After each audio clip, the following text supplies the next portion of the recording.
السلام علیکم ورحمۃ اللہ وبرکاتہ۔ جی ہاں ناظرین، میں محمد عابد قاسمی اور آپ دیکھ رہے ہیں عابد قاسمی آفیشیل۔ جی ہاں ناظرین، میں نے گزشتہ ویڈیو میں آپ حضرات کی خدمت میں پیش کیا تھا کہ سلطنت عثمانیہ کیسے اور کب قائم ہوئی تھی۔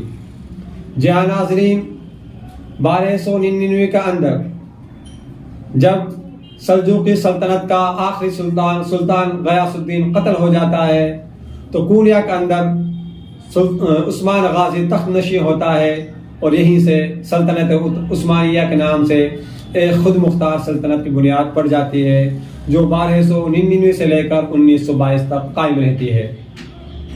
سلطنت عثمانی اپنے عروج کے زمانے میں 3 بر اعظموں پر پھیلی ہوئی تھی، جس کی تقریباً 2 کروڑ مربع کلومیٹر پر پھیلی ہوئی تھی۔ سلطنت عثمانیہ کے سلاطین کی تعداد 37 شمار کی جاتی ہے، جس کے تیسرے سلطان مراد اول نے یورپ کا اندر فتوحات کے جھنڈے گاڑ دیے اور 7ویں سلطان محمد فاتح نے قسطنطنیہ یعنی شہر قیصر کو فتح کر کے اور 1100 سال سے قائم باسنطینی سلطنت کا خاتمہ کر کے رسول اللہ صلی اللہ علیہ وسلم کی بشارت کی مصداق بن گئے۔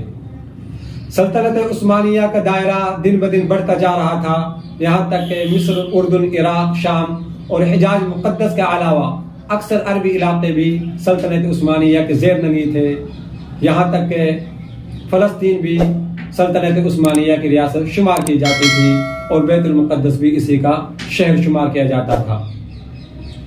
اس بڑھتی ہوئی سلطنت کو دیکھ کر دشمنان اسلام یعنی برطانوی اور صہیونیوں کو فکر ہوئی کہ اگر ہم نے اس سلطنت کا خاتمہ نہ کیا تو ہم کسی بھی طرح ان سے کامیاب نہیں ہو سکتے۔ چنانچہ انہوں نے اس کے لیے ایک عالمی پلان تیار کیا، جس میں یہ طے ہوا کہ کسی بھی طرح فلسطین کے اندر اسرائیلی ریاست کا قیام کیا جائے، وہاں یہودیوں کو آباد کیا جائے اور بیت المقدس کی جگہ ہیکل سلیمانی کی تعمیر کی جائے۔ ادھر بدقسمتی سے سلطنت عثمانیہ باہمی اختلافات اور سازشوں کی وجہ سے اندرونی طور پر کھوکھلا ہو چکی تھی اور مالی اعتبار سے خستہ ہو چکی تھی۔ چنانچہ دشمنان اسلام نے اس چیز کا فائدہ اٹھانے کے لیے مختلف اوقات میں مختلف وفد سلطان عبدالحمید کی خدمت میں پیش کیے، جس میں انہوں نے مختلف لالچ دیے، لیکن سلطان عبدالحمید نے جرأت و حمیت اور غیرت اسلامی اور دور اندیشی کی سبب ان لوگوں کو فلسطین کے اندر قیام کرنے، ریاست کی بنیاد ڈالنے، یہودیوں کو آباد کرنے اور تعلیمی ادارے کھولنے کی اجازت نہیں دی، جس کی وجہ سے ان کا یہ عالمی پلان ناکام ہو جاتا ہے۔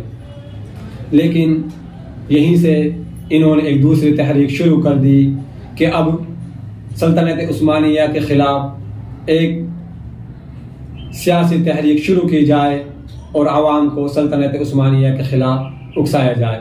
چنانچہ اس سازش میں وہ کامیاب بھی ہو گئے۔ پھر ملیں گے اسی ٹاپک پر، یہاں سے شروع کریں گے۔ آج کی ویڈیو میں صرف اتنا ہی۔ اگر ویڈیو پسند آئی ہو تو ویڈیو کو لائک کریں، شیئر کریں اور ہمارے چینل کو عابد قاسمی آفیشیل کو سبسکرائب کریں۔ السلام علیکم ورحمۃ اللہ وبرکاتہ۔